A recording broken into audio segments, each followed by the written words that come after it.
5 pemain timnas Indonesia yang segera dicoret Shin Tae-yong efek kedatangan 3 pemain keturunan tambahan. Ada yang jadi pengangguran? 3 pemain Eropa di timnas Indonesia ini alami nasib apes di akhir musim 23-24.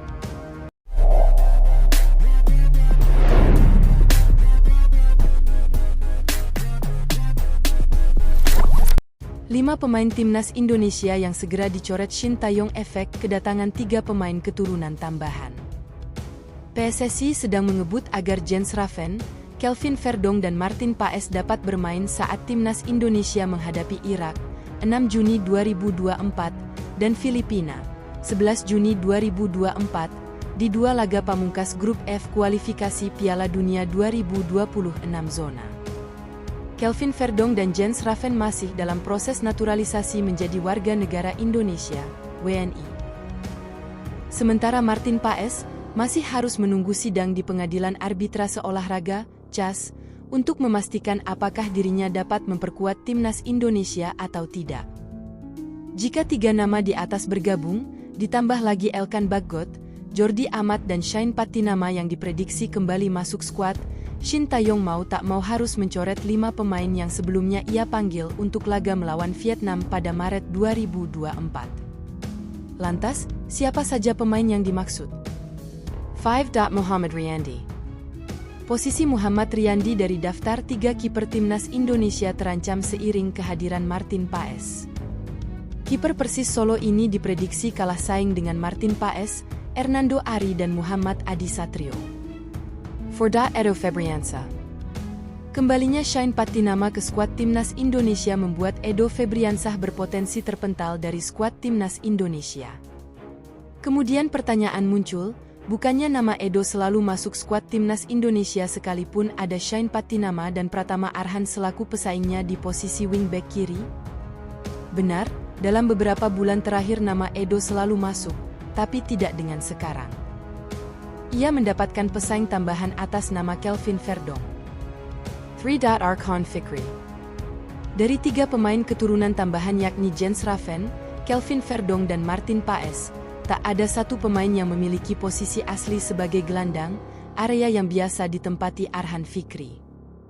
Namun, jangan lupakan fakta bahwa Kelvin Verdong dikenal sebagai versatile player, yang mana dapat diandalkan di banyak posisi. Pemain 27 tahun ini juga bisa dimainkan sebagai gelandang, posisi yang biasa dimainkan Arkan Fikri. 2. Wahyu Prasetyo.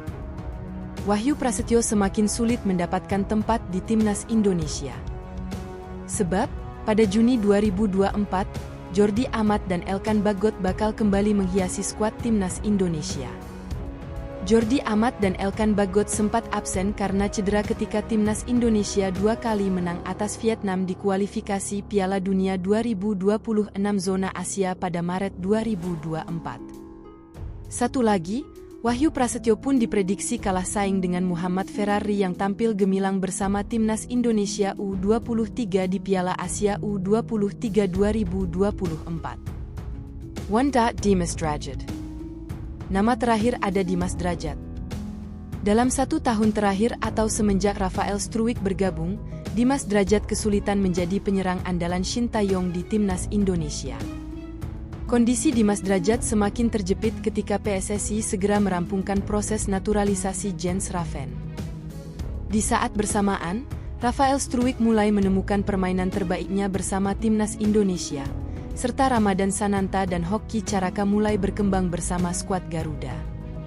Satu hal yang pasti, nama-nama di atas hanyalah di atas kertas. Keputusan akhir siapa saja pemain yang dipanggil atau tidak ada di tangan Shin Tae-yong. Ada yang jadi pengangguran? 3 pemain Eropa di timnas Indonesia ini alami nasib apes di akhir musim 23-24. Meski tampil apik dan kerap jadi langganan, namun beberapa pemain dari Liga Eropa di timnas Indonesia berikut justru alami nasib apes pada akhir kompetisi musim 23-24. Seperti diketahui, timnas Indonesia dalam beberapa tahun terakhir memang diperkuat cukup banyak pemain keturunan. Bahkan pada babak kualifikasi Piala Dunia 2026 kemarin, timnas Indonesia kedatangan 4 pemain naturalisasi anyar saat menghadapi Vietnam. Mereka adalah Jai Itzes, Tom Haye, Nathan Choeon serta penyerang dari kasta teratas Liga Belanda, Ragnar Orat Mangoen.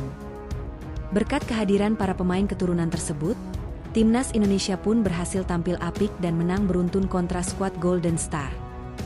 Setelah memperkuat timnas Indonesia, beberapa pemain keturunan tersebut kembali tampil bersama tim mereka masing-masing di kompetisi Eropa.